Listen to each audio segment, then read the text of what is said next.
38 जिलों में दूसरे चरण में 11 मई को हुए मतदान की मतगणना कल 13 मई को सुबह 7 बजे से शुरू होगी। उत्तर प्रदेश के बस्ती जिले की बात करें तो यहाँ पर 9 नगर पंचायत और 1 नगर पालिका क्षेत्र में 11 मई को मतदान हुआ था।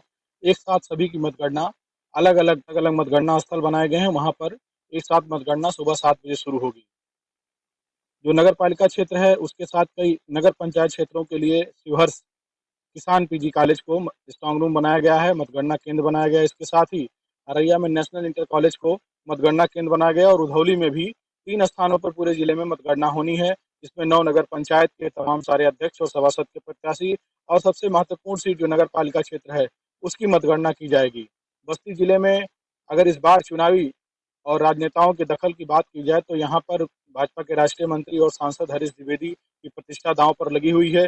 उन्होंने नगर पालिका क्षेत्र में पार्टी को जीत दिलाने के लिए हर स्तर पर हर तरीके से प्रयास किया है। जो बड़ी संख्या में उनके कार्यकर्ता थे और पार्टी से जुड़े लोग थे, वो लगातार कैंपेनिंग उन्होंने किया है जिससे कि जो पार्टी की प्रत्याशी हैं सीमा खरे, उनको जीत दिलाई जा सके। लेकिन उनकी सीधी लड़ाई शुरुआती दौर में तो सपा और भाजपा की देखने को मिल रही थी, लेकिन तो जो मतदाताओं का रुझान है और जो आखिरी दौर में तमाम सारी चर्चाओं से बात निकलकर सामने आई और बाहर आई, उसमें ये था कि अंतिम समय में नगर पालिका क्षेत्र में त्रिकोणीय चुनाव देखने को मिल रहा है। लेकिन कौन जीतेगा और मतदाताओं ने किसके भाग्य में फैसला किया है, ये कल पता चलेगा।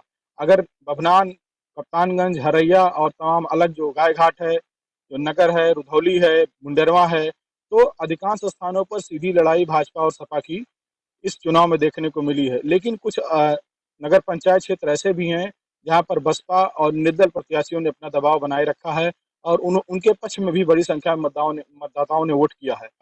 जो मतगणना केंद्र बनाए गए हैं वहां पर तमाम सारे आला अधिकारियों ने निरीक्षण किया है, सुरक्षा के पुख्ता इंतजाम किए गए हैं।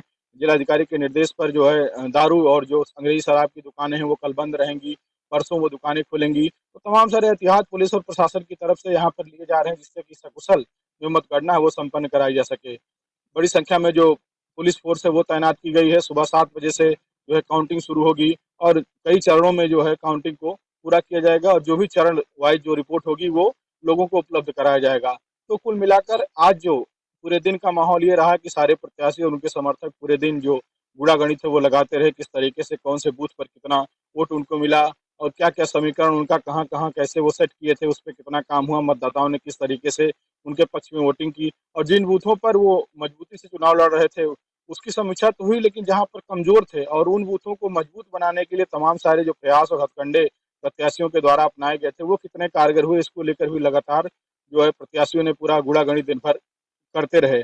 अगर इस चुनाव की बात करें तो राजनीतिक रूप से देखा जाए तो जिले के जो सांसद हैं हरीश द्विवेदी, उसके अलावा 2 पूर्व विधायक हैं संजय प्रताप जायसवाल और दयाराम चौधरी, इसके अलावा वर्तमान विधायक जो हरैया से हैं अजय सिंह हैं और पूर्व मंत्री राम प्रसाद चौधरी, उनके बेटे कविंद्र चौधरी, अतुल जो कप्तानगंज से वर्तमान समाजवादी पार्टी से विधायक हैं और सदर से जो महेंद्र नाथ यादव विधायक है समाजवादी पार्टी के। तो इन तमाम बड़े नेताओं की पूरी तरीके से प्रतिष्ठा दांव पर लगी है और पूरी तरीके से ये चुनाव में पूरे दमखम के साथ लोग लगे हैं।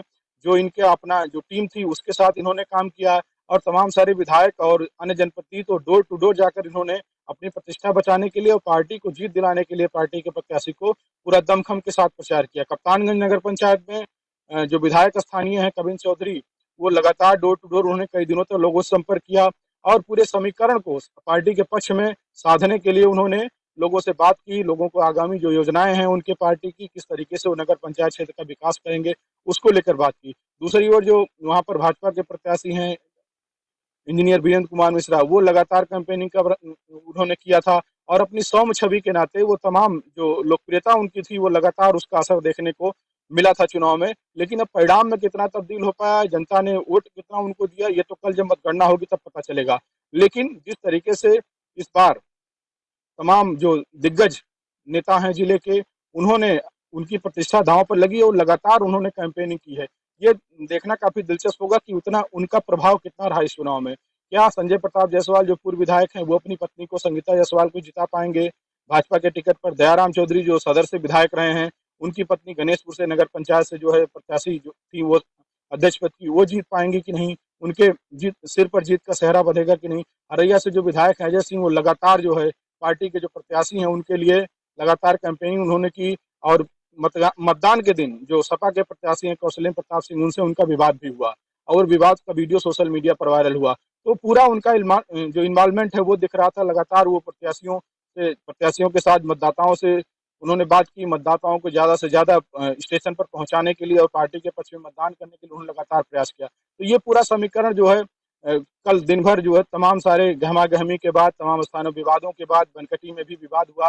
वहाँ पर जो भाजपा प्रत्याशी थे उनके समर्थक अरविंद पाल से पुलिस कर्मियों के साथ नोक-झोंक हुई। बभनान में सीधी लड़ाई भाजपा और सपा की है, क्योंकि वहाँ पर बसपा और कांग्रेस का कोई प्रत्याशी चुनाव मैदान में है ही नहीं। निर्दल भी कोई प्रत्याशी नहीं है। जो 2 लोगों ने पर्चा दाखिल किया था उन्होंने पर्चा उठा लिया था। तो वहाँ पर भी सीधी लड़ाई जो 10 साल से वहाँ पे चेयरमैन हैं सईद खान, उनसे और भाजपा के युवा प्रत्याशी प्रबल मलानी से है।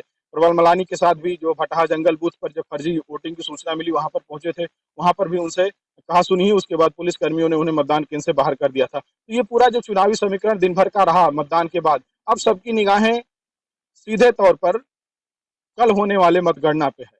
मतगणना सुबह 7 बजे से शुरू होगी कि 2 बजे के बाद से फाइनल रुझान आने शुरू हो जाएँगे और 9 नगर पंचायत और 1 नगर पालिका क्षेत्र में कौन जीत दर्ज करता है, किस पार्टी को कितनी सीटें मिलती हैं, ये कल पता चल पाएगा। लेकिन आज पूरा जो माहौल है वो आज ही से लोग अपना सारे जो मतदान केंद्रों पर किसकी ड्यूटी लगी है और किस तरीके से पूरे मतगणना प्रक्रिया को संपन्न कराया जाएगा, इसको लेकर पूरी योजना बनाई गई है। जिला प्रशासन की तरफ से जिला अधिकारी प्रियंका निरंजन, पुलिस अधीक्षक गोपाल कृष्ण चौधरी, उन्होंने मतगणना को लेकर पूरी तैयारी कर ली है। सुरक्षा को लेकर और प्रशासन किस तरीके से पूरे मतगणना को संपन्न कराएगा, इसको लेकर भी काफी मशक्कत की गई है, तैयारी की गई है। परिणाम आने के बाद प्रत्याशियों की सुरक्षा को लेकर और परिणाम आने के बाद सबसे बड़ी बात है जो कानून व्यवस्था को लेकर अक्सर देखा जाता है जो स्थितियां उत्पन्न होती हैं। परिणाम आने के बाद जो हारा हुआ प्रत्याशी है उसके समर्थक हैं, जीतने के बाद जो उत्साह तमाम सारे जो है उत्साह में लोग तमाम सारे कमेंट करते हैं, तमाम भाषण दिए जाते हैं, तमाम उद्बोधन होते हैं। तो उसको लेकर जो क्रिया प्रतिक्रिया का दौर शुरू होगा उसको कंट्रोल करने के लिए वहां पर कोई विवाद की स्थिति ना पैदा हो, इसको लेकर लगातार जो पुलिस और प्रशासन की टीम है वो लगातार काम कर रही है कि जब परिणाम घोषित होगा और प्रत्याशियों जिन जिन नगर पंचायतों में परिणाम आना शुरू होगा वहां के प्रत्याशी की सुरक्षा को लेकर और जो मुख्य विपक्ष पार्टी रहेगी, जो रनर रहेंगे, उनकी वो किसी तरीके से क्रिया प्रतिक्रिया ना हो और पूरी तरीके से कानून व्यवस्था किसी तरीके से ना बिगड़े, कंट्रोल में रहे, उसको लेकर भी पुलिस और प्रशासन ने पूरी तैयारी की है। तमाम सारे पुलिस के अधिकारियों और कर्मचारियों को लगाया गया है।